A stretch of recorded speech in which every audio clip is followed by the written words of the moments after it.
Assalamualaikum warahmatullahi wabarakatuh. Good morning everybody. Let me introduce myself. My name is Devi Nurhayati. You can call me Miss Devi or Miss Devina. I'm from English Department KKN IKDR IAIN Kudus 2020. Before we start our lesson today, please reciting Basmalah together. Bismillahirrahmanirrahim. Okay, thank you. Before that, I wanna ask you something. How are you today? I hope all of you in a good condition today. Amin. Well, today we will learn about these pictures. Did you know about the pictures? Yes, the picture is about narrative text. Because narrative text has so many moral values that we can find, not only from daily activities we can do every day. Now, please make a group consist 3 until 4 students for every group. And then I will give you material about narrative text. Please do it now well, okay? Have you done? For the next, narrative text has several points that we can learn. Start from definition, purpose, genre, language features, and generic structures. The first is definition of narrative text. Narrative text is a text that tells about fantasy, a true story, trumped up, or a fairy tale. It relates to a series of events that lead to a crisis that eventually finds solution.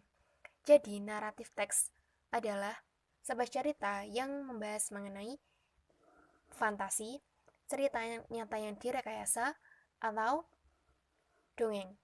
Nah, cerita tersebut memiliki hubungan atau yang berkaitan mulai dari pengenalan tokoh, munculnya masalah, pengembangan masalah, dan menemukan solusi dari masalah tersebut.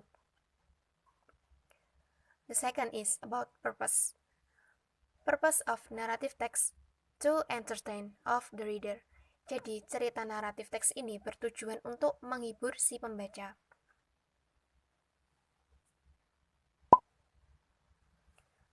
The third is genre of narrative text. There are several genre of narrative text, like fairy tale, contohnya seperti dongeng, science fiction, seperti film-film zombie, horror, bercerita mengenai hantu, myth and legend atau mitos dan legenda, seperti contohnya Danau Toba, Malin Kundang, dan lain-lain. Slice of life, yaitu bercerita mengenai kisah kehidupan sehari-hari yang di dalamnya memiliki makna yang bisa diambil oleh si pembaca. Misteri, contohnya seperti Detektif Conan, romance, seperti Romeo and Juliet, fable, contohnya seperti cerita Si Kancil dan kawan-kawannya, history, contohnya seperti sejarah, cerita sejarah, and then personal experience, yaitu sebuah percobaan atau penemuan yang dilakukan oleh seseorang. And then language features of narrative text, yaitu unsur kebahasaan yang digunakan oleh cerita naratif. Like using past tense. Past tense menggunakan verb kedua. Seperti contohnya, she got a child. Dia perempuan mendapatkan seorang anak. Yang menjadi verb kedua yaitu got. Dengan verb pertamanya get.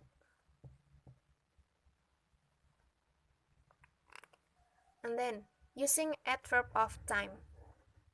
Menggunakan petunjuk waktu, like long ago, once upon a time, one day, Then, adverb of place menunjukkan tempat terjadinya cerita tersebut.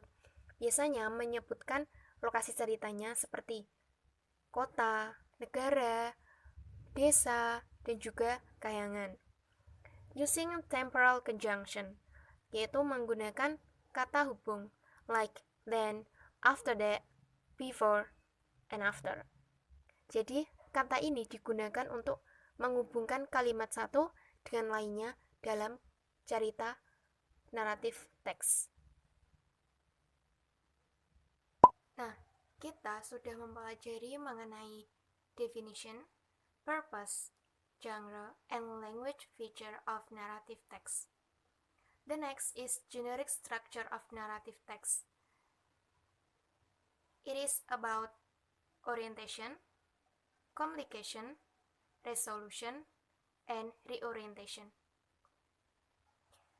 Kita akan mempelajari generic structure secara langsung dengan teks naratif itu sendiri.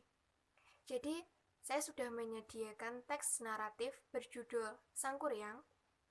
Jadi, dari teks tersebut kita akan mengidentifikasi yang mana bagian orientation, communication, resolution, and reorientation. Di samping itu juga kita akan mengidentifikasi mengenai language feature yang digunakan di naratif teks tersebut. Okay, let's go. After language features, it is about the generic structure of narrative text. Kita menggunakan story mapping untuk memahami alur cerita naratif teks tersebut. The generic structure of narrative text, it is about orientation, communication, resolution, and then reorientation. Orientation, it is about time, characters, and place, yaitu waktu, tokoh, dan juga tempat terjadinya cerita tersebut. Time ditunjukkan pada kata long time ago pada cerita Sangkuriang. Characters atau tokoh ditunjukkan pada tokoh Dayang Sumbi, the prince, his father, and people. And place yang menunjukkan tempat terjadinya cerita tersebut, yaitu West Java atau Provinsi Jawa Barat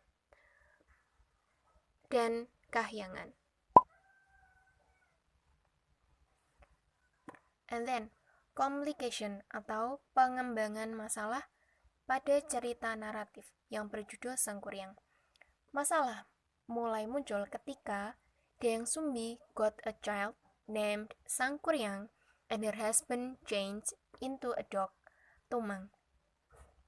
Jadi permasalahan muncul ketika Dayang Sumbi mendapatkan seorang anak yang bernama Sangkuriang dan suaminya berubah menjadi seekor anjing yang bernama Tumang. Masalah mulai muncul lagi ketika Sangkuriang membunuh si Tumang dan hal ini membuat Dayang Sumbi begitu marah dan menangis. Jadi Dayang Sumbi memukul kepala Sangkuriang dan ini membuat Sangkuriang kabur dari rumah. Selanjutnya, Dayang Sumbi bertemu dengan suaminya dalam mimpi dan mengikuti apa yang dikatakan suaminya. Sehingga Dayang Sumbi berubah menjadi a young girl and beautiful more, menjadi seorang perempuan yang cantik dan awet muda. Permasalahan mulai berkembang lagi ketika Sangkuriang berubah menjadi pemuda yang tampan dan bertemu Dayang Sumbi yang cantik dan muda. Sangkuriang jatuh cinta dan ingin menikahi Dayang Sumbi. Namun, Dayang Sumbi menemukan sebuah bekas luka di kepala Sangkuriang dan berkata bahwa Sangkuriang ini adalah anaknya dan dia tidak boleh menikahi Sangkuriang. Puncak masalahnya yaitu ketika Dayang Sumbi meminta Sangkuriang untuk membuat sebuah danau dan perahu dalam satu malam. Nah, complication atau pengembangan masalah ini biasanya muncul di paragraf kedua setelah orientation.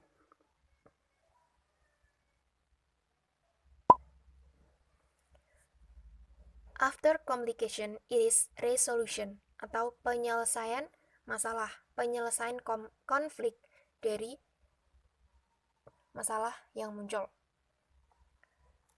Penyelesaian ketika Deong Sumbi membangunkan semua perempuan yang ada di desa dan membentangkan kain yang berwarna merah. Dan ini menunjukkan bahwa fajar telah tiba. Jadi permasalahannya itu menemukan solusinya di resolution. Yang Deong Sumbi meminta perempuan yang ada di desa untuk membentangkan maksudnya kain merah yang menandakan fajar telah tiba dan Sangkuriang tidak bisa menyelesaikan permohonan dari Deong Sumbi. The last is reorientation. It is optional. Reorientation dari cerita Sangkuriang yaitu Sangkuriang begitu marah ketika melihat kain merah yang dibentangkan dan mengira bahwa fajar sudah tiba, sehingga pembantu-pembantunya Sangkuriang lari terbirit-birit karena matahari sudah akan terbit. Dan hal ini membuat Sangkuriang menendang perahu yang belum selesai dibuatnya, sehingga membentuk sebuah gunung yang bernama Tangkuban Perahu. Dan dalam cerita Sangkuriang ini juga terdapat moral value, seperti don't be selfish, jangan egois, dan mendengarkan dan mematuhi perintah dari orang tua. Jangan membantah apa yang dikatakan orang tua selagi itu baik. Mengontrol amarah atau jangan mudah marah ketika seseorang menanggapi pendapatmu. Dan jangan berjanji ketika kamu tidak bisa menempatinya. Jadi jika tidak bisa, katakan tidak bisa. Jangan membuat janji kemudian mengingkarinya. Nah,